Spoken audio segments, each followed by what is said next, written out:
Hello everyone, welcome to my channel Telecast TV. I'm Mira Kangana. You're watching a conversation about the zoning formula of presidency in Nigeria between the North and the South. It started with Atiku fighting about the zoning formula in Nigeria. He later fought Jonathan and other aspirants back then in 2011.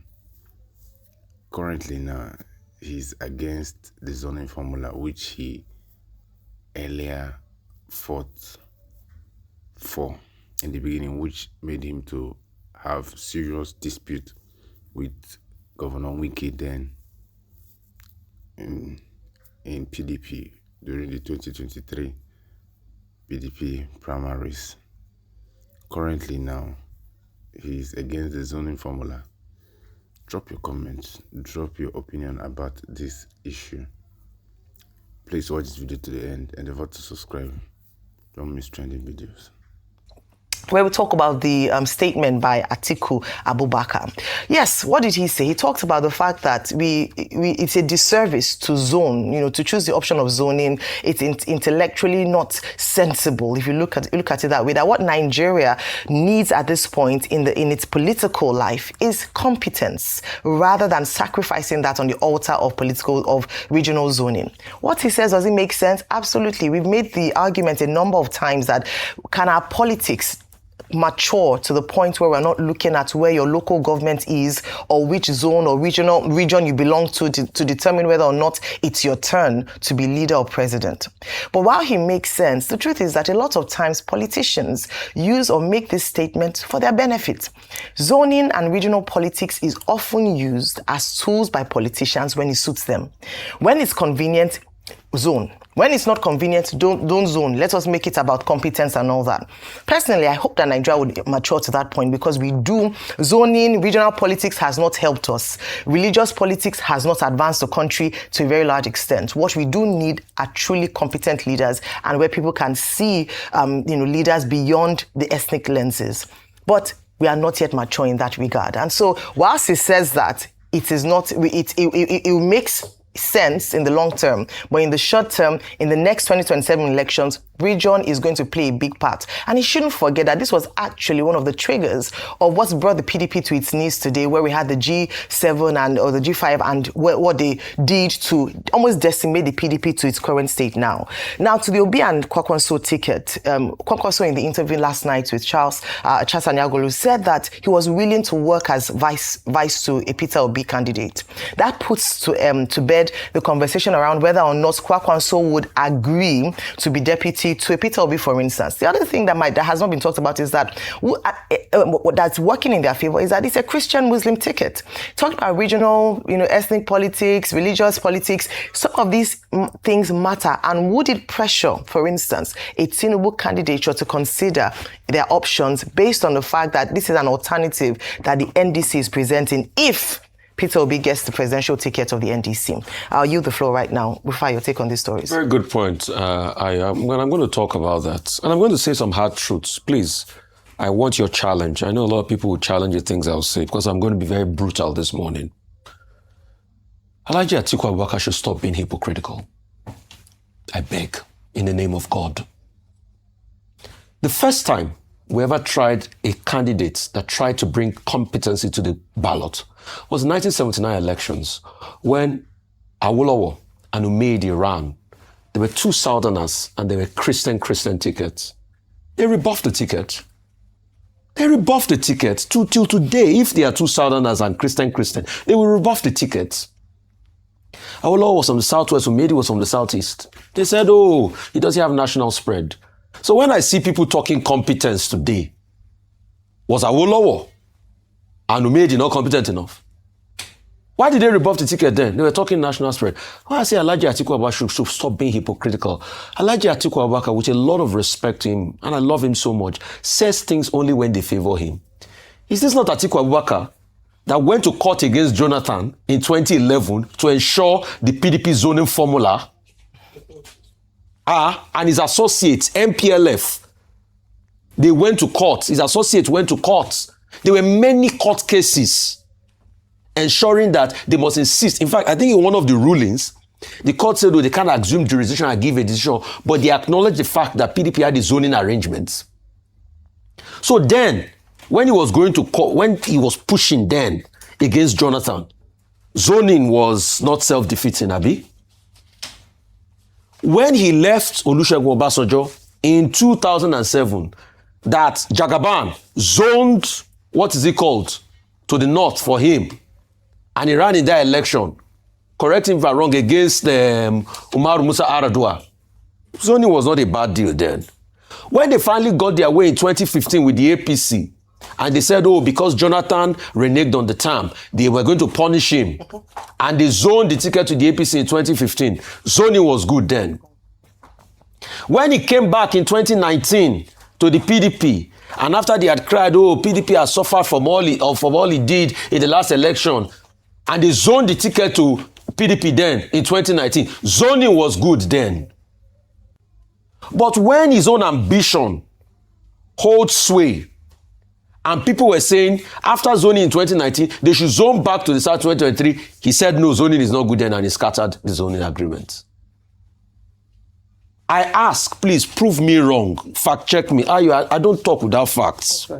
I like to talk with empirical facts. That's why they call me a man of facts. And please, bring your heat on. I'm ready. We are saying these things to save this country. On the 2nd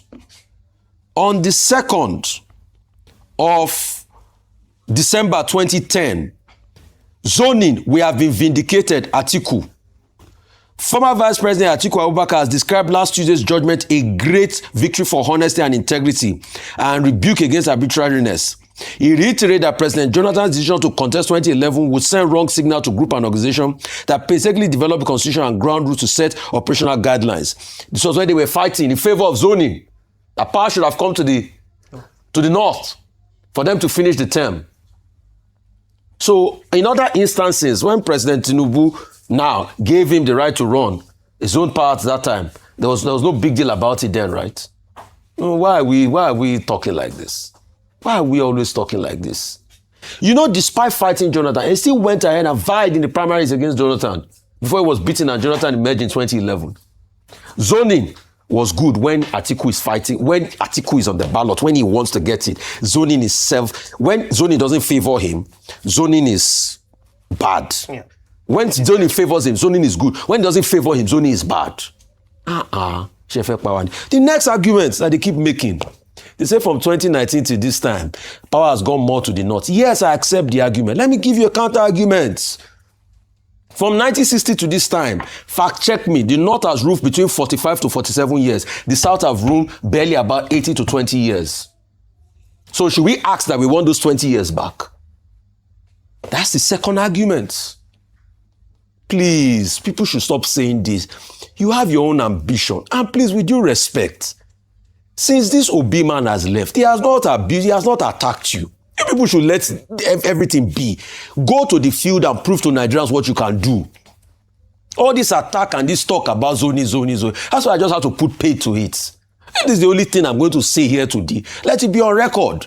And that's why I went back historically. If you are talking competence, where you can't say Awolowo is not competent, you can't say Umedi is not competent. When Awolowo brought forward the Christian South ticket in 79, why did Nigerians look at competence on the ballots? Why were they talking about national spread? Let's call a spade, though. I just want reality. See, we all want competence, yes. Like you said rightly, until we get to that part. But as long as we still have this level of politicians that today, like Atiku Abubakar, when he's in 2011, when he's against them, they say it's a bad thing. They even tell the associate to go to court. But when it's in favor of them, they hold it. When it's not going to be against them, they scatter the party like they scatter with Wike. And that's why sometimes I want to hit and say, Mr. Wike didn't do well, and hit the argument on Mr. Wike's head that no, you would have been a party man. But I'm also tied. Alhaji Atiku Abubakar ties me in the hand. Because when you look at it, Mr. Wike was right. He had a point. And it's that point Mr. Wike is proving, that is being proven now. Today, Wike has been vindicated. Let's call a spade. I don't agree with that man on anything, but the fight he made that time, he's been vindicated. Wike is being vindicated today. Let's call a spade a spade. When it doesn't favor us, zoning is defeatist. When is this, is that, is this, is that. As regards Macron and Africa, yeah, they've come again, bonanza. Choose your own. Loan, debt. You think all these agreements they are signing, you think it's free money? 23 billion in investment. It's free money, Abi. Bonanza. It's go bonanza. You remember, hey, ladies, dropping a song. Go bonanza. Yeah, I know. Just like Nigeria is about to take another 1.5 billion again for economic growth and development. Shine your eye, African leaders who not every smile is a smile. Okay, thank you. Okay, let me start with former Vice President Atiku Abubakar, who says that it will be self-defeating and intellectually defeatist to say that the next president must come to the South and that will work against the interests of President Bola Ahmed Tinubu. And in his own reckoning, that nobody has ever come from the same zone as the sitting incumbent president and then went ahead to win the election. The first question to ask is, one, why did he then, in 2019, on the platform of the PDP, seek to become president of Nigeria when the late President Buhari was in the saddle? So he didn't have that wisdom at that time. Second, he says he's self-defeating and intellectually defeatist. Well, where is that written in the Constitution? This whole idea of rotation is a sign of the underdevelopment of the Nigerian political process. I think the answer to that is that we should have a country where the best and the brightest persons of competence, people of great ability, are the ones who become president. Even as a convention, this idea of north-south, there should be a sunset clause on it to say that those who are capable are the persons who should come and run for presidency. And as Dr. Kwankwanso pointed out in an interview on Arise News, the young people of Nigeria do not want people on the basis of religion and ethnicity. They want persons who are competent and who can provide quality leadership. And Dr. Kwankwanso is right on that score. We should move away from a situation whereby all kinds of flotsam and jetsams of the society are the ones who aspire to high office without having the necessary prerequisite qualifications. Number three is the argument by Waziri Adamawa that, the North has only had 10 years, the South has had 18 years at the top level since 1999. No, that argument is facetious. It shows sign of desperation. When President Musa Yar'Adua died, and in 2011, we had that situation where President Jonathan had to complete the term.